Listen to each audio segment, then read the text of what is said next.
Bonjour les enfants, c'est la Mora Rivka et aujourd'hui j'aimerais vous raconter l'histoire de Pourim. Et pour ça, je vous ai apporté un très grand livre, aussi grand que moi. L'histoire que je vais vous raconter est écrite dans le rouleau de la Megillah. Et c'est l'histoire de la reine Esther. Ouvrons le livre ensemble. Il y a très longtemps, les méchants Babyloniens détruirent le premier Beth Amikdash. Et les Juifs furent emportés loin de leur maison Eretz Israël pour aller habiter à Shushan. Et là arriva l'histoire de Pourim. Dans notre histoire, nous allons découvrir le roi Achashverosh, la méchante reine Vashti, Mordechai Yehudi, la gentille reine Esther, la tzadéket, et Haman Aracha, le méchant. Commençons notre histoire. Le roi Achashverosh habitait dans son palais à Shushan. Il invita tout le monde à venir manger un grand festin chez lui, un grand repas. Mais Mordechai Yehudi, le juif, dit: Non, non, non, mes frères juifs, n'y allez pas, surtout. Il y aura de la nourriture pas cachère, ce n'est pas un endroit pour nous. Certains juifs voulaient quand même y aller pour honorer le roi Achashverosh. Ils avaient oublié qu'il y a un roi que l'on doit honorer, et c'est Hachem. Le roi Achashverosh avait fait un grand festin. Il y avait beaucoup à manger. Mais le roi Achashverosh avait bu tellement de vin qu'il demanda qu'on aille lui chercher sa femme, la reine Vashti. La reine Vashti était une reine très méchante avec les filles juives. Elle les faisait travailler le Shabbat, alors Hachem l'avait punie et lui avait fait plein de boutons sur le visage, et même une queue. Alors la reine Vashti dit: Non, je ne veux pas aller danser devant le roi Achashverosh pour montrer que je suis la plus belle.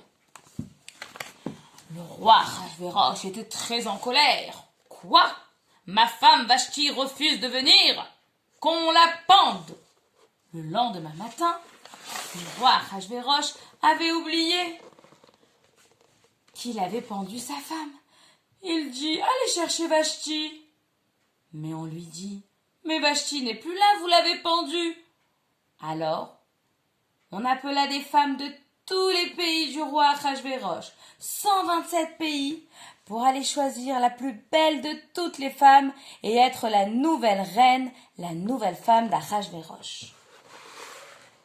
Mordechai, le chef des Juifs pendant ce temps, s'occupait de sa gentille cousine Esther. Esther était une grande tzadéket, très tsniout, très gentille. Elle ne voulait surtout pas que les soldats du roi la trouvent. Elle voulait rester cachée. Mais malheureusement, les soldats la trouvèrent et l'obligèrent à venir avec eux au palais du roi.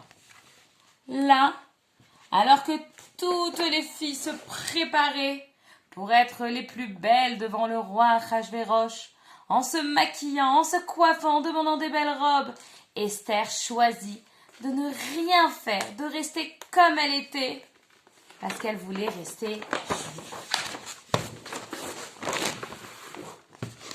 Mais quand le roi Achashverosh vit la reine Esther, il décida: C'est toi, Esther, que je choisis. Je te mets la couronne, tu seras ma reine. La reine Esther ne dit à personne qu'elle était juive.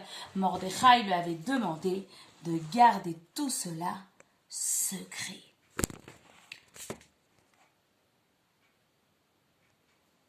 Esther était la reine maintenant. Elle décida de mettre un conseiller juif, Achashverosh, à la porte du palais, qu'il étudiait la Torah et donnait des conseils au roi. Un jour, alors que Mordechai était à la porte du palais, il entendit deux gardes du roi, Bigtan et Teresh, dire qu'ils voulaient empoisonner le roi Achashverosh avec du poison. Vite, Mordechai alla répéter à Esther. Esther sauva la vie du roi. Ne mangez pas, il y a du poison. Et on écrivit dans le grand livre du roi, aujourd'hui, Mordechai Yehudi a sauvé la vie du roi Achashvérosh. À côté de Mordechai, il y avait un autre conseiller. Il s'appelait Haman Aracha et était très méchant. Il voulait que tous ceux qui le voient se prosternent devant lui. Mais il y en avait un qui refusait. C'était Mordechai. Je suis juif. Je ne me prosterne que devant Hachem. Haman était en colère. Il décida de tuer Mordechai et comme il était juif, de tuer aussi tous les autres juifs. Alors il piocha. Quel jour je vais tuer les juifs? Et il trouva le 13 Adar. Il fit un tirage au sort. Purim. C'est pour ça que ça s'appelle Purim, tirage au sort. Le 13 Adar, je vais tuer tous les juifs. Il alla vite voir le roi Achashvérosh et lui dit, Roi Achashvérosh, je vous donne tout cet argent, mais laissez-moi tuer tous les juifs. Le roi Achashvérosh était d'accord. Il lui donna la bague pour pouvoir écrire des lettres avec sa bague. Avec la bague du roi, on écrivit toutes les lettres pour les 127 pays. Et bing, on mit le sceau du roi de la bague. Et on envoya des messagers. Haman envoya des messagers dans les 127 pays. Avec la lettre où il était écrit qu'on devait tuer tous les juifs. Le 13 Adar. Eliaou Hanavi vint voir Mordechai à Yehudi et lui dit, Mordechai, il y a un grand décret sur le peuple juif. Haman veut tous les tuer. Alors Mordechai s'habille avec un sac, se mit à pleurer et à crier. Les Juifs, faites teshuva, c'est très grave. Il y a un grand décret sur nous. Tous les Juifs écoutèrent Mordechai. Esther s'inquiétait. Elle lui envoyait des habits tout beaux, tout propres pour être à la porte du palais. Mais Mordechai lui dit, non Esther, toi aussi tu dois aller voir le roi Achashvérosh. Tu es juive, c'est le moment de sauver le peuple juif. Peut-être que tu es devenue la reine pour ça. Esther avait peur, mais elle était aussi courageuse. Elle dit à tout le monde, chers juifs, pendant 3 jours, plus personne ne va manger, plus personne ne va boire, nous allons tous jeûner. Et au bout de 3 jours, j'irai risquer ma vie en allant voir le roi Achashvérosh. Et j'espère qu'il pourra m'écouter. Alors la reine Esther jeûna, ne mangea pas, et tous les Juifs firent pareil. Mordechai réunit beaucoup d'enfants, et tous ensemble ils prièrent, supplièrent Hachem. Tous les Juifs firent teshuva, tous les Juifs retournèrent chez Hachem en suppliant Hachem de pardonner. Au bout de 3 jours, Esther alla courageusement voir le roi Achashvérosh. Si le roi Achashvérosh levait son sceptre, ça voulait dire qu'il l'acceptait. Mais sinon, Esther pouvait aussi mourir. Quand Esther arriva, Achashvérosh leva tout de suite le sceptre et lui demanda « Qu'est-ce que tu veux, ma chérie ?»« Même la moitié de mon royaume, je peux te la donner. » Mais Esther demanda que Haman, le conseiller du roi, et Achashvérosh, qu'ils viennent manger chez elle ce soir. Le soir, le roi Achashvérosh lui demanda « Que veux-tu, ma chère femme? Même la moitié de mon royaume, je te le donne. S'il vous plaît, revenez avec Haman demain, encore une fois demain soir pour le 2e repas que je vais faire. » Achashvérosh était d'accord. Pendant ce temps, Haman était en colère. Il ne voulait pas attendre jusqu'au 13 Adar pour tuer Mordechai. Il voulait bien attendre pour tuer tous les Juifs, mais Mordechai, il voulait le tuer tout de suite. Alors il demanda à sa méchante femme Zeresh conseil. Elle lui conseilla de construire une grande potence pour pendre Mordechai et le tuer tout de suite.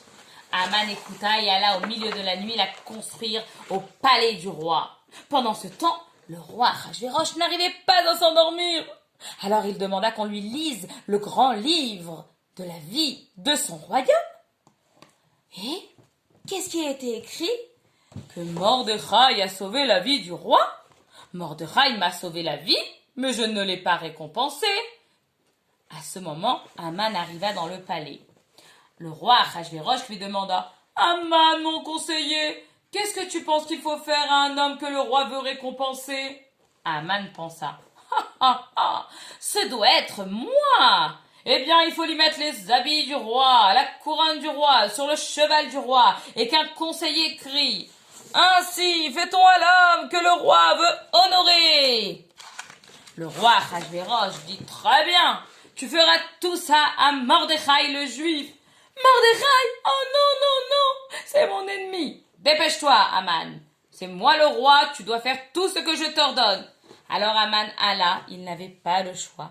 Il lava Mordechai, il lui coupa les cheveux, il le fit monter sur le joli carrosse, sur le joli cheval du roi, et cria dans toute la ville de Shushan.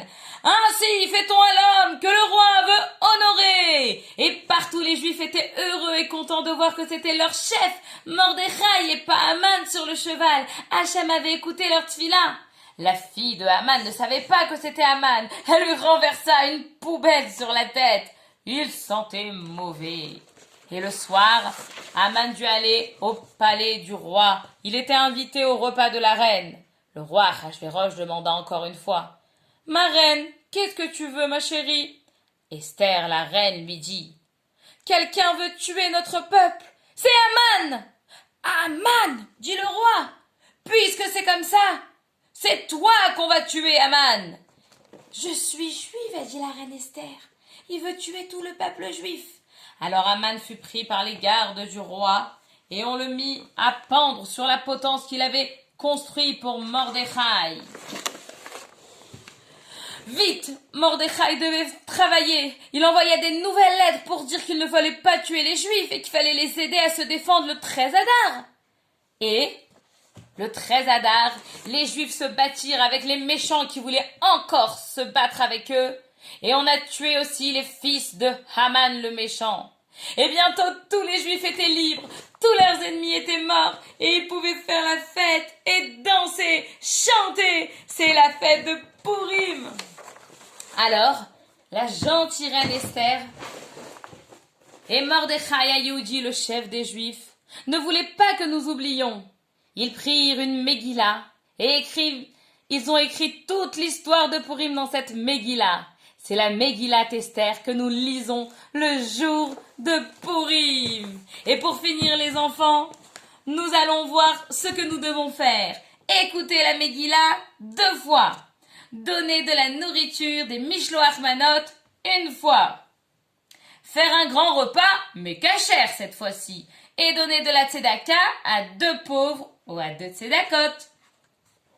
À Pourim, on mange des bonnes Oznei Haman et on fait le Ra'ashan pour quand on entend le nom du méchant Haman.